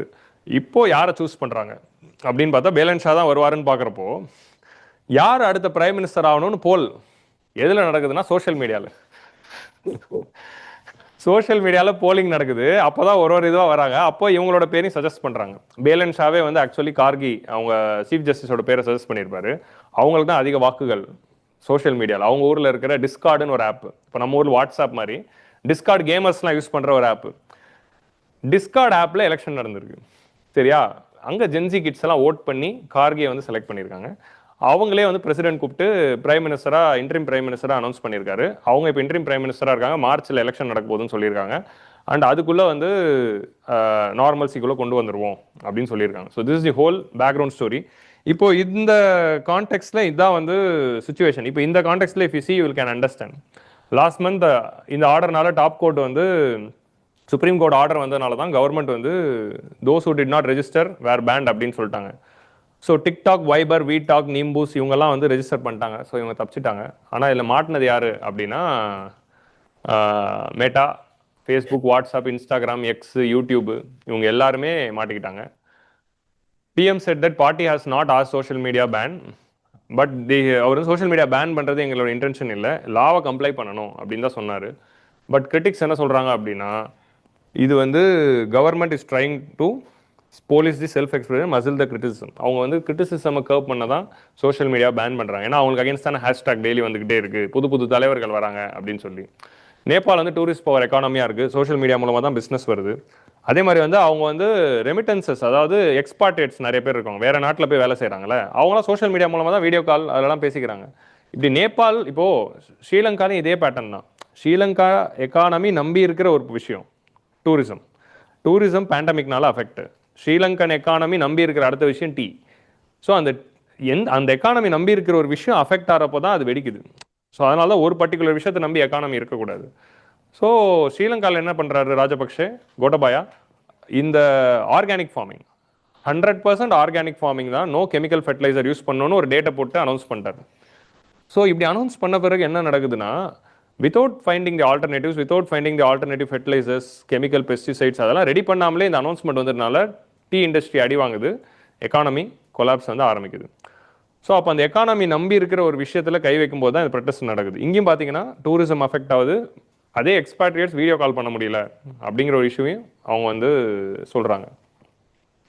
அதர் ஃபேக்டர்ஸ் என்ன, ஃபியூ யங் லீடர்ஸும் வந்து சோஷியல் மீடியா மூலமாக தான் வந்திருக்காங்க. பேலேந்தர் ஷா அப்படிங்கிற இந்த ரேப்பர், அதே மாதிரி ராஷ்ட்ரிய சுதந்திரா பார்ட்டியோட ஹெட் வந்து ராபி, இவர் வந்து ஒரு டிவி ஆங்கர்.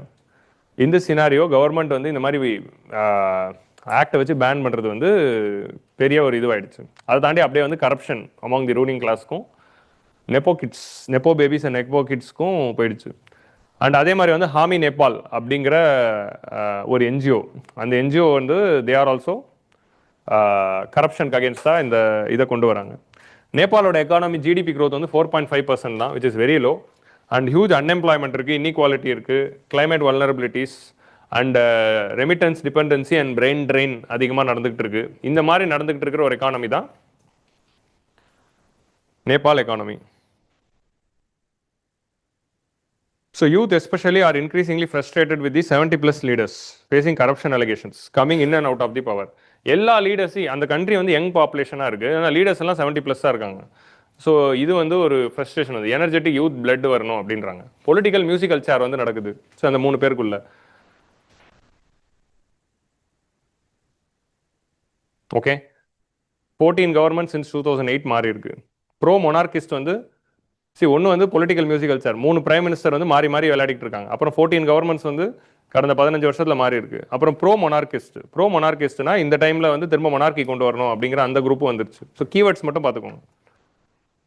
ஞானேந்திரா அப்படிங்கிறவர் வந்து இந்த ப்ரொட்டஸ்ட் நடந்துட்டு இருக்கவர் ஞானேந்திரா வந்து வராரு, நம்மளை திரும்ப விவேக் வருவார்ல, நீங்களும் அப்படிதான் நினச்சிங்க அப்படின்னு. பட் இவங்களை மொக்க பண்ணி அமிச்சிட்டாங்க. இவரை இப்போ செலக்ட் பண்ணிடுவாங்க அப்படிங்கிற எண்ணத்தில் இவரு வந்துருந்தாராம், நீ அப்படியே போயிடுன்ட்டாங்க. பட் ஹோப்ஃபுல்லி அது மட்டும் வரக்கூடாது. ஸோ அவங்களோட communist party of Nepal, unified Marxist Leninist, அதுக்கப்புறமா வந்து கேபி சர்மா ஒலியோட அந்த பார்ட்டி, இவங்க எல்லாருமே வந்து பேன் பண்ணிட்டாங்க. ஸோ அதோட இதுதான் என்னென்ன நடந்துச்சுங்கிறது தான் நான் இங்கே சொல்கிறேன். பட் இந்த ஜென்சிஸ் வந்து என்ன சொல்கிறாங்க அப்படின்னா, ப்ரொட்டஸ்ட்டில் நாங்கள் பீஸ்ஃபுல்லாக தான் போனோம், இந்த வேண்டலிசம் பண்ணது எல்லாருமே யார் அப்படின்னா ப்ரோ மொனார்கிஸ்ட்டு, நாங்கள் வந்து வேண்டலிசம்லாம் பண்ணல, நாங்கள் ரீல்ஸ் தான் பண்ண வந்தோம். வேண்டலிசம் பண்ணி பப்ளிக் ப்ராப்பர்ட்டியை உடைச்சது எல்லாமே இந்த ப்ரோ மொனார்கிஸ்ட் குரூப்ஸ். இதே தான் நீங்கள் பங்களாதேஷ்லையும் பார்க்குறீங்க. ஸ்டூடெண்ட்ஸ் ப்ரொடெஸ்ட் பண்ணுறாங்க. எதனால் ப்ரொடெஸ்ட் பண்ணுறாங்க? ரிசர்வேஷனுக்கு அகேன்ஸ்டாக ப்ரொடெஸ்ட் பண்ணுறாங்க. ஏன் ரிசர்வேஷனுக்கு அகேன்ஸ்டானா தப்பாக நினைக்காது. எந்த ரிசர்வேஷன் அப்படின்னா அவங்க ஊரில் ஒரு வித்தியாசமான ரிசர்வேஷன் இருக்குது. 1971 வாரில் கலந்துக்கிட்ட அவாமி லீகோடைய சோல்ஜர்ஸ், அவங்களோட ஃபேமிலி மெம்பர்ஸ்க்கு ரிசர்வேஷன் அப்படின்னு ஒரு பாலிசி அவங்க ஊரில் இருக்குது.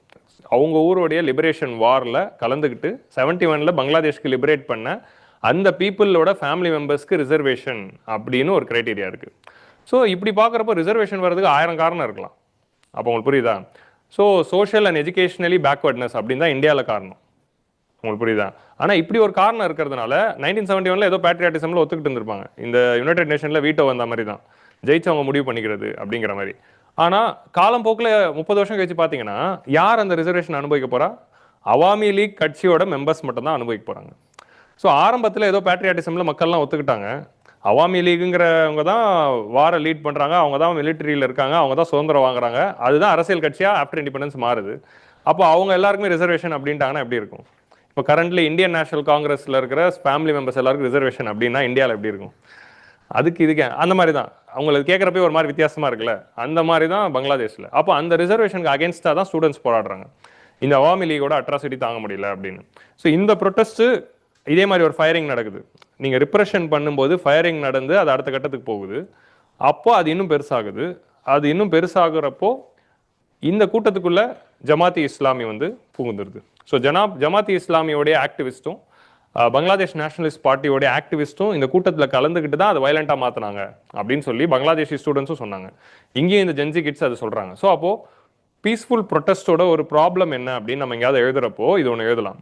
It will be hijacked by the vested interest groups. ஒரு சில வெஸ்டட் இன்ட்ரெஸ்ட் குரூப்ஸ் வந்து பீஸ்ஃபுல் ப்ரொட்டஸ்ட்டை ஹைஜாக், சமூக விரோதிகள் உள்ள நுழைஞ்சிட்டாங்க அப்படிங்கிற அந்த ஒரு வார்த்தையை நீங்கள் கேள்விப்பட்டிருப்பீங்க. அதே மாதிரி தான் அவங்களும் சொல்கிறாங்க, சமூக விரோதிகள் வந்து உள்ள நுழைஞ்சிட்டாங்க. ஸோ இந்த ஒரு விஷயம் வந்து வி ஹாவ் டு அண்டர்ஸ்டாண்ட்.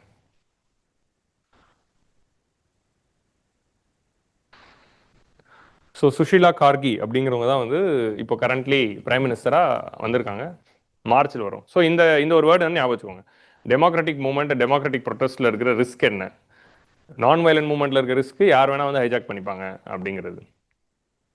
இப்போ பிரச்சனை, கரண்ட் ப்ராப்ளம் என்ன நேபாளில் அப்படின்னு பார்த்தா, அவங்க வந்த உடனே இந்த ஜென்சி பீப்புள் வச்சிருக்கிற ஒரு கோரிக்கை என்னதுன்னா, எல்லாரும் ரிசைன் ஆகணும், பார்லிமெண்ட் டிசால்வ் ஆகணும். ஸோ கரண்ட் பார்லிமெண்ட், ஸோ பொதுவாக என்ன பண்ணுவாங்க அப்படின்னா, இந்த மாதிரியான டைமில் பிரைம் மினிஸ்டர் ரிசைன் பண்ணிட்டு எஸ்கேப் ஆயிட்டார் அப்படின்னா பார்லிமெண்ட்டை டிசைன் பண்ண மாட்டாங்க, ஒரு இன்ட்ரிம் லீடர் பிரைம் மினிஸ்டரை போடுவாங்க, லைக் பங்களாதேஷில் இருக்க மாதிரி. But same parliament will continue till next election happens. But இவங்க என்ன சொல்லிட்டாங்கன்னா, இந்த 3 கட்சியை சார்ந்த ஒரு எம்பி இருக்கக்கூடாது, ஃப்ரெஷ் எலெக்ஷன் வேணும்ட்டாங்க. ஸோ அப்போது கார்கி வந்த உடனே பார்லிமெண்ட்டை டிசால்வ் பண்ணிட்டாங்க. ஸோ அவங்க ஊர் கான்ஸ்டியூஷனில் பார்லிமெண்ட்டை டிசால்வ் பண்ணணும் அப்படின்னா அந்த ரிசைன் பண்ண பிரைம் மினிஸ்டர் தான் அந்த பவர் இருக்குது. இப்படி புதுசாக வந்த அன்எலெக்டட் பிரைம் மினிஸ்டர் வந்து, இப்போ இவங்க வந்து அன்எலெக்டட் தானே, இவங்க பார்லிமெண்ட்டில் போயிட்டு மெஜாரிட்டி ப்ரூவ் பண்ண பிறகு தான் she is having power to advise president to dissolve parliament. இந்தியாலையும் பார்த்தீங்கன்னா prime minister can dissolve Lok Sabha whenever he wants. Prime minister எப்போ வேணாலும் லோக்சபா டிசால்வ் பண்ணி எலெக்ஷன் அனௌன்ஸ் பண்ணலாம். அந்த பவர் பிரைம் மினிஸ்டருக்கு இருக்கு. இப்போ இன்னைக்கு கூட பிரைம் மினிஸ்டர் லோக்சபா டிசால்வ் பண்ணி நாளைக்கு அடுத்த மாதம் எலெக்ஷன் அனௌன்ஸ் பண்ணலாம். ஆனால் மெஜாரிட்டி லோக்சபாவில் இருக்கிற பிரைம் மினிஸ்டரால தான் அது பண்ண முடியும். ஆனால் கார்கிக்கு மெஜாரிட்டி இல்லை.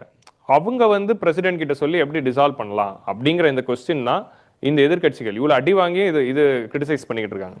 கம்முன்னு போயிருக்கலாம்ல. ஸோ ஆனால் அது 3 கட்சிகளையும் இப்போ இது எப்படிப்பா அப்படிலாம் டிசால்வ்லாம் பண்ணக்கூடாது அப்படின்னு வாயை திறந்தா உனக்கு அடி விழுது, கம்முன்னு இருக்கு அப்படின்னு கேட்க மாட்டேன். So 2025 Gen Z observing fundamentally different from the Jan Andolan. இந்த கதை தான் அது. ஜன் அந்தோலன் 1990 வந்தது வந்து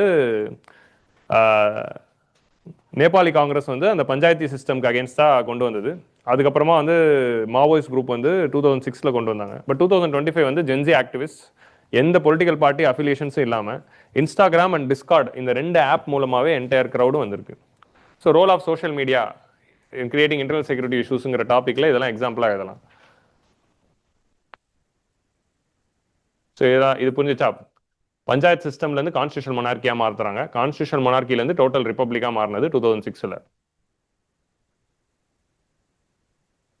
இது ஜன் அந்தோலன் 3ன்னு சொல்கிறாங்க. ஜன் அந்தோலன் 1 1990, ஜன் அந்தோலன் 2 2006, இது ஜன் அந்தோலன் 3 2025 அப்படின்னு சொல்கிறாங்க.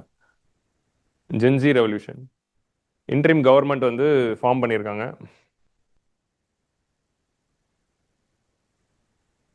நிறைய லீடர்ஸ் இருந்தாலும் செலக்ட் பண்ணிட்டாங்க. பட் பிரசிடென்ட் என்ன சொன்னார்னா, எக்ஸ்ட்ராடினரி சர்க்கம்ஸ்டான்சஸில் ஆர்டிகல் 61 வச்சு என்னால் டிசால்வ் பண்ண முடியும் அப்படின்னு அவர் சொல்லியிருக்காரு. பட் அதுதான் வந்து சுப்ரீம் கோர்ட்டில் போனால் அன்கான்ஸ்டியூஷனலாக வர வாய்ப்பு இருக்குது அப்படின்னு சொல்கிறாங்க. அவங்களோட ஆர்டிகல் நம்பர்ஸ்லாம் தேவையில்லை. But I'm just telling.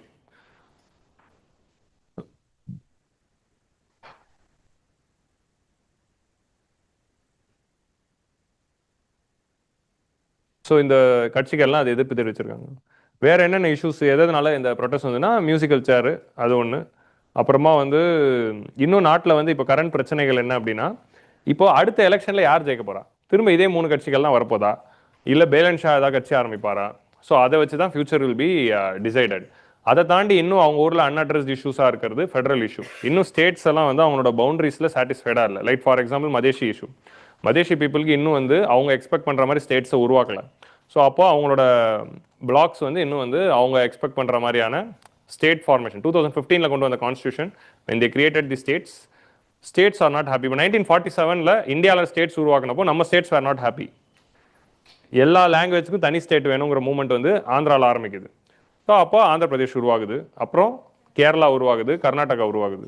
So அப்புறம் 7th அமெண்ட்மெண்ட் கொண்டு வராங்க, லிங்குவிஸ்டிக் ப்ராவின்சஸ் வருது. ஸோ அந்த மாதிரி அவங்க ஊர்லேயும் இப்போ வந்து currently they are not satisfied. அதே மாதிரி வந்து இன்ட்ரீம் கவர்மெண்டால் ஒரு கிரெடிபிள் எலெக்ஷன்ஸை கண்டக்ட் பண்ண முடியுமா அப்படிங்கிறதும் ஒரு கொஸ்டின் இருக்குது. ஸோ இந்த மாதிரியான இஷ்யூஸு இப்போ வருது. நெக்ஸ்ட் வந்து இந்த டைமில் வந்து what all the chaos that is happening in our neighbourhood. So Nepal issue புரிஞ்சிச்சா? அவ்வளோதான். இதோட நம்ம நேபாள் இஷ்யூக்கு கன்க்ளூட் பண்ணிடலாம். இப்போ இந்தியாவோட நெய்பர்ஹுட் ஃபுல்லாகவுமே கேஆஸ் அப்படிங்கிறதுக்கு தான் இந்த மேப்பில் வந்து நம்ம பார்க்க போகிறோம். ஸோ இப்போ ஸ்ரீலங்காவில் 2021 there was a huge chaos. இதே மாதிரி ஒரு ஸ்டூடெண்ட் ப்ரொட்டஸ்ட். ஸ்டூடெண்ட் எல்லாருமே வந்து மக்கள்லாம் திரண்டி வந்து பார்லிமெண்ட்டை எரிச்சிட்டாங்க, பிரைம் மினிஸ்டர் வீடை எரிச்சிட்டாங்க. அண்ட் அதுக்கப்புறமா நடந்த எலெக்ஷனில் அது வரைக்கும் எலெக்ஷனில் ஒரு சீட்டு கூட பெருசாக ஜெயிக்காத ஒருத்தர் பிரைம் மினிஸ்டர் ஆகிட்டார். ஸோ 2 கட்சிகளுக்கு மேலேயும் மக்கள் கோவம் வந்தோடனே புதுசாக வந்தவருக்கு 3வது ஆள் பிரைம் மினிஸ்டர் ஆகிட்டார். அதான் வந்து ஸ்ரீலங்காவில் நடக்குது. பங்களாதேஷில் 2024 இதே மாதிரி Sheikh Hasina government was toppled by student protest. And அதுக்கப்புறமா இன்ட்ரீம் கவர்மெண்ட்டில் இப்போ பார்லிமெண்ட் டிசால்வ் ஆகல, இன்ட்ரீம் கவர்மெண்ட்டில் முகமது யூனுஸ் தலைமையில் இப்போ கரண்ட்லி போயிட்டு இருக்கு. பட் அவர் எலெக்ஷன் கண்டக்ட் பண்ணாமல் 1 இயர் ஆகியும் தள்ளி போட்டுக்கிட்டே இருக்காரு. முகமது யூனுஸ் என்ன பண்ணார்னா, 8 மாசத்துல வந்து நான் வந்து எலெக்ஷன் நடத்துறேன்னு தான் சொன்னார். பட் 1 வருஷம் ஆகி இன்னும் நடத்தாமல் தள்ளி போட்டுக்கிட்டே இருக்காரு. அண்ட் அங்கே என்ன த்ரெட் இருக்குன்னா, இந்த Jamaati Islami and Bangladesh national party வரதுனால அவங்களுக்கு கவர்மெண்ட் ஆஃப் இந்தியாவுக்கு அகேன்ஸ்டான ஸ்டான்ஸ் எடுக்கலாம். அண்ட் 2021 மியான்மரில் என்னாச்சு? ஆங் சாங் சூக்கியோட democratic elected government was dissolved. And now junta military rule is happening. Entire country military கண்ட்ரோலில் இல்லை. ஒரு பார்ட் ஆஃப் தி மியான்மர் தான் மிலிட்டரி கண்ட்ரோலில் இருக்குது. மிச்ச மியான்மர்லாம் யார் கையில் இருக்குன்னா சிவில் வார் நடக்குது. ஸோ மியான்மர் அங்கங்கே விட்டு பிரிஞ்சு லோக்கல் குரூப்ஸ் வந்து நிறைய மிலிட்டன்ட் குரூப்ஸ் வந்து ஃபார்ம் பண்ணி இந்த ஜுண்டாக்கு அகேன்ஸ்டான மிலிட்டன்சி மூமெண்ட்ஸ் லோக்கல் லெவலில் எல்லா ஸ்டேட்ஸ்லையும் நடந்து. So junta versus this 3 different civil war militant குரூப்ஸ்க்கு நடுவில் ஒரு சிவில் வார் போகுது. இதுதான் வந்து மியான்மரில் இருக்கிற கிரைசிஸ். நேபாளில் இப்போ 2025 no you saw this all crisis. ஆப்கானிஸ்தானில் 2021 டெமோக்ராட்டிக் கவர்மெண்ட்டை டாப்பிள் பண்ணி தாலிபான் டுக் ஓவர். பாகிஸ்தான் வந்து சின்ஸ் 1947 அப்படி தான் இருக்கு. இது ஜோக்கு, ஆனால் வந்து உண்மையே அதுதான். ஸோ பாகிஸ்தான் என்றைக்குமே இன்ஸ்டேபிளில் தான் இருந்திருக்கு. ஸோ அங்கே ஒரு ஸ்டேபிள் கவர்மெண்ட்டுங்கிறதே ஃபார்ம் ஆனதில்லை. ஏன்னா அங்கே prime minister doesn't have power, military rules the country, and military and prime minister அப்படிங்கிற அங்கே டயார்கி வேற ஃபார்மில் இருக்குது. 2 பவர் சென்டர்ஸ் இருக்குது அப்படிங்கிறதே பாகிஸ்தானில் கேஸ். அப்போ பூட்டான் மட்டும்தான் இப்போதைக்கு எந்த பிரச்சனையும் இல்லாமல் ஸ்டேபிளாக இருக்குது அப்படிங்கிறத நம்ம பார்க்குறோம். பூட்டான் தவிர்த்து இந்தியாவை சுற்றி இருக்கிற எல்லா நெய்பர்ஸுமே நமக்கு வந்து பொலிட்டிக்கல் கிரைசிஸ் தான். So when there is a political instability in the neighbourhood, there will be spill over effects for the security of India. So இந்தியாவோட நேஷனல் செக்யூரிட்டிக்கு இது நிச்சயமாக ஒரு த்ரெட்டு தான். ஏன்னா ஸ்ட்ராங் கவர்மெண்ட் அந்த நாட்டில் இருந்தால் தான் அவங்களோட பார்டர்ஸை அவங்க ஸ்ட்ராங்காக காட் பண்ணுவாங்க. ஒரு ஸ்ட்ராங் கவர்மெண்ட் இல்லாத போது பார்டர் லெட் லூஸ் ஆகிடும். இந்த இன்சர்ஜென்ஸ்லாம் ஈஸிலி பார்டர் கிராஸ் பண்ணி இன்னொரு நாட்டுக்கு வரலாம். ஸோ அப்போ வந்து பார்டர் கோஆப்ரேஷனில் there will be this problem. அதே மாதிரி இன்சர்ஜென்சிஸ்லாம் நடந்துட்டு இருக்கிறப்போ ரெஃப்யூஜிஸ் வந்து நிறைய வரலாம். ஸோ அதனாலையும் இஷ்யூஸ் வரும். ஸோ இந்த மாதிரியான ஒரு கிரைசிஸில் தான் இப்போ இந்தியா இருக்குது. என்டையர் நெய்பர்ஹுட்ஸும் இப்போது கேஆட்டிக் சுச்சுவேஷனில் போயிட்டு இருக்கு. இப்போ ஸ்ரீலங்காவில் of course they have come back to normalcy, but not in the other areas. மிச்ச எல்லா ஏரியாஸ்லையும் இன்னும் வந்து பிரச்சனை போயிட்டு இருக்கு. ஸோ ஸ்ரீலங்கன் கிரைசிஸ் இதெல்லாம் நம்ம ஆல்ரெடி டிஸ்கஸ் பண்ணிட்டோம். சும்மா ஒரு ஐடியாக்காக கொடுக்குறேன். எக்கனாமிக் மெல்டவுனால foreign exchange crisis, BOP crisis வந்துச்சு. ஃபுட்டு ஃபியூவலே இல்லாமல் போச்சு. ஏன்னா அவங்களால இம்போர்ட் பண்ண முடியல. அதனால மேசிவ் ப்ரொட்டஸ்ட்னால ராஜபக்ஷ பிரதேசோட வீடே எரிச்சிட்டாங்க. ஆனால் Arunakumar Dissanayake who's an ex Marxist came to power. இந்த கதையெல்லாம் நம்ம ஆல்ரெடி நிறைய வாட்டி பார்த்துருக்கோம். People's movement against the entrenched dynasties. And India வந்து we provided them the aids, credit lines, security cooperation எல்லாமே கொடுக்குறோம். ஸோ ஸ்ரீலங்காவில் என்ன நடந்திருக்கு அப்படின்னா, because of that tourism failure and tea failure அவங்களோட எக்ஸ்போர்ட் இன்கம் எல்லாமே அடி வாங்கிடுச்சு. ஸோ ஃபாரின் எக்ஸ்சேஞ்ச் கிரைசிஸ்குள்ளே போகிறாங்க, பேலன்ஸ் ஆஃப் பேமெண்ட் கிரைசிஸ்குள்ளே எக்கானமி போகுது. அண்ட் ஹியூஜ் இன்ஃப்ளேஷனால ஃபியூவல் அண்ட் ஃபுட் ரேட்ஸ் எல்லாம் அதிகமானவொன்னு தான் ப்ரொட்டஸ்டே நடக்குது. பட் அந்த டைமில் இந்தியா வந்து $4 billion வரைக்கும் எக்கனாமிக் எய்ட் கொடுத்து we have help them. So பங்களாதேஷ்லேயும் student protest against the job quotas. அதனால் அது ஆன்டி ஹசீனாவா ஆன்டி அவாமி லீகாக மாறிடுச்சு. Corruption, authoritarianism and silencing opposition. So ஒரு 14 வருஷமாக இவங்க பிரைம் மினிஸ்டராக இருந்துட்டதுனால அவங்களுக்கு வந்து டெமோக்ரஸிங்கிறது மறந்து போயிடுச்சு ஷேக் ஹசீனாக்கு. ஸோ அப்போது வந்து அந்த மாதிரி ஒரு சுச்சுவேஷனில் இருக்கிறப்போ she took the repressive stands and she face the issues. And பங்களாதேஷில் இருக்க பிரச்சனை என்னென்னா, அங்கே இருக்கிற minorities, Hindu minorities are being attacked. So that is a problem there. Stability of Bay of Bengal region இதனால் பிரச்சனைகள் வருது. ஸோ இதனால் இந்தியாவோட நெய்பர்ஹுட் ஃபர்ஸ்ட் பாலிசியே it is coming under the huge crisis. மியான்மர்லேயும் மிலிட்ரி கூப்னால இட் இஸ் ஹேப்பனிங். ஆப்கானிஸ்தானில் Taliban கவர்மெண்ட்னால இது நடக்குது. ஸோ அந்த கதைகள்லாம் சும்மா கிவன் தி நோட்ஸ். இப்போ யாராவது ஸ்க்ரீன்ஷாட் எடுக்கணும்னா இந்த ஸ்லைடு வைக்கிற ஒரு வாட்டி எடுத்துக்கோங்க. நம்ம டிஸ்கஸ் பண்ண விஷயங்கள்லாம் இங்கே இருக்குது. So screenshots you can take. Just years வேணால் நோட் பண்ணிக்கலாம். அதே மாதிரி மியான்மரில் நடக்கிறதும் ஆப்கானிஸ்தானில் நடக்கிறதும் you can take the screenshots. So இதை தாண்டி வந்து இந்தோனேஷியாவில் இப்போ ஆகஸ்டில் ஒரு ப்ரொட்டஸ்ட் இருந்துச்சு. திடீர்னு வந்து சவுத் கொரியன் லீடரும் வந்து ஒரு ஸ்டண்ட் பண்ணார். இந்த மாதிரி நிறைய இடத்துல இந்த மாதிரி it is on the rise. So this you are coming to this entire Nepal இஷ்யூவோட ஃபர்ஸ்ட் எடிட்டோரியல் டிஸ்கஸ் பண்ணுறோம். ஸோ இதுலேருந்து ஒரு மெயின்ஸ் கொஸ்டின் டேரெக்டாலாம் வராது, what is the crisis happening in Nepal அப்படின்னு. ஆனால் இதில் டிஸ்கஸ் பண்ணப்பட்ட நிறைய விஷயங்கள் பல இடத்துல எக்ஸாம்பிள்ஸாக எழுத போகிறோம், பல இடத்துல அனெக்டோட்ஸாக எழுத போகிறோம். Social media revolution, Gen Z revolution, role of social media, இந்த மாதிரியான விஷயங்கள்ல இதை எழுத போகிறோம். டெமோக்ரஸிக்கு ஒரு லிமிட் இருக்குது. அந்த டெமோக்ரஸியில் நீங்கள் எலக்ட்ரல் பாலிடிக்ஸுங்கிற பேரில் அத்தாரிட்டேரியனிசமை கண்ட்ரோல் எக்ஸ்டெண்ட் பண்ணிகிட்டே போனீங்கன்னா இப்போ இங்கே ப்ரொட்டஸ்ட் நடந்தது எல்லாருமே யாருக்கு அகேன்ஸ்டா? ஓட்டு போட்டு டெமோக்ராட்டிக்கலி எலெக்டட் பிரைம் மினிஸ்டருக்கு அகேன்ஸ்டாக தான் இங்கே நடந்திருக்கு. ஸோ டெமோக்ரஸிங்கிற பேரில் ஒரு ஃபெயில்டு டெமோக்ரஸியை ரன் பண்ணிக்கிட்டு இருக்கிறப்போ automatically people will be angry அப்படிங்கிறது தான் இதுலேருந்து நமக்கு தெரிய வருது.